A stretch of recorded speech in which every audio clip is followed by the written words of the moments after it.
एक बार एक किसान भगवान से बहुत ही नाराज हो गया। किसान बहुत मेहनती था।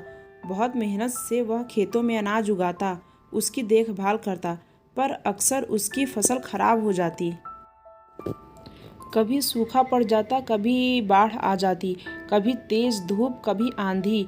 कोई न कोई कारण बन ही जाता कि उसकी फसल खराब हो जाती। एक दिन वह किसान गुस्से में आसमान की ओर देखकर भगवान से कहा, हे ईश्वर, आपको लोग सर्वज्ञाता मानते हैं कि आप सब जानते हैं। कहते हैं कि आपके इच्छा के बिना एक भी पत्ता नहीं हिलता, पर मुझे तो लगता है कि आप छोटी सी छोटी बात भी नहीं जानते। आपको तो ये भी नहीं पता कि खेती बाड़ी कैसे करते हैं। अगर आप जानते होते तो हर समय जो बाढ़, आंधी और तूफान आते हैं वो कभी नहीं आते। आप नहीं जानते कि कितना नुकसान उठाना पड़ता है हम किसानों को। यदि आप मेरे हाथ में यह शक्ति दे दे कि जैसा मैं चाहूँ वैसा मैं मौसम कर दूँ, फिर आप देखना मैं अन्न के भंडार लगा दूंगा।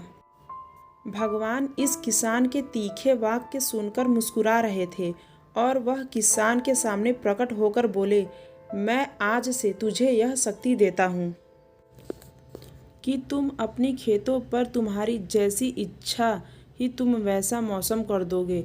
मैं बिल्कुल भी दखल नहीं दूंगा। तुम्हारी इच्छा से सब कुछ होगा। किसान बहुत खुश हो गया। किसान ने गेहूं की फसल अपनी खेतों में बोई। जब उसे लगा कि खेतों को धूप चाहिए तो खेतों को धूप मिले। जब पानी बरसना चाहिए तभी पानी बरसा। आंधी, तूफान, बाढ़ कुछ भी उसने अपने खेतों पर आने नहीं दिया। किसान के खेत में इस वर्ष ऐसी फसल हुई जैसे कभी नहीं हुई थी। हरी भरी लहलहाती फसल। मन ही मन वह बहुत खुश हो गया और सोचने लगा, अब सबूत के साथ दिखाऊंगा भगवान को कि इसे कहते हैं शक्ति का सही उपयोग। मेरी सफलता देखकर उन्हें अपनी नियम जरूर बदलने पड़ेंगे। कुछ दिन गुजरे, फसल कटने को तैयार हो गए। किसान बहुत उत्सुकता के साथ फसल को काटने लगा, पर जैसे ही उसकी नज़र गेहूं की बालियों पर गया तो उसने अपना सिर पीट लिया और वह रोने चिल्लाने लगा। गेहूं की एक भी बाली के अंदर गेहूं का दाना नहीं था। सारी बालियां अंदर से खाली थीं। किसान बहुत दुखी हो गया।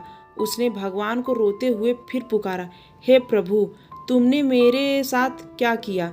क्या तुमने मुझे कोई सजा दी? भगवान बोले, पुत्र, ये तो होना ही था। तुमने पौधों को संघर्ष करने का मौका ही कहाँ दिया।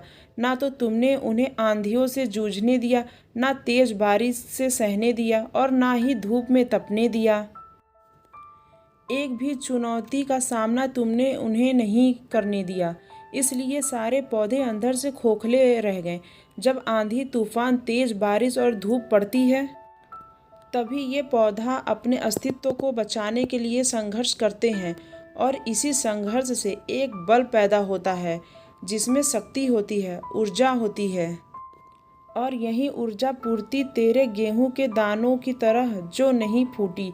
तूने उन्हें कठिन परिस्थितियों से गुजरने ही नहीं दिया जहां उनके अस्तित्व का जन्म होता। सारे बालियां इसीलिए खाली हैं। इसमें एक भी गेहूं का दाना इसलिए नहीं है क्योंकि तुमने अपने पौधों को संघर्ष कराया ही नहीं। याद रखिए, स्वर्ण में सवृद्धि आभात तभी आती है जब वह आग में तपने, गलने और हथौड़ों से पीटने जैसे संघर्षों से गुजरता है। कोयले का टुकड़ा हीरा तभी बनता है जब वह उच्च दाब और उच्च ताप की मुश्किल परिस्थितियों से गुजरता है। इसी तरह यदि हमारी जिंदगी में कोई संघर्ष ही ना हो, कोई चुनौती ही ना हो, तो हम भी गेहूं की बालियों की तरह खोखले रह जाएंगे। कोई अस्तित्व नहीं होगा हमारा। विपरीत परिस्थितियों, चुनौतियां, समस्याएं हमें और अधिक निखारती है।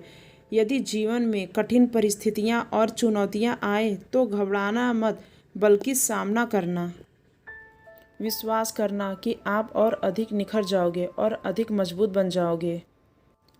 किसी ने कितना सही कहा है, जिंदगी जीना आसान नहीं होता, बिना संघर्ष कोई महान नहीं होता। जब तक ना पड़े हथौड़े की चोट तब तक पत्थर भी भगवान नहीं होता।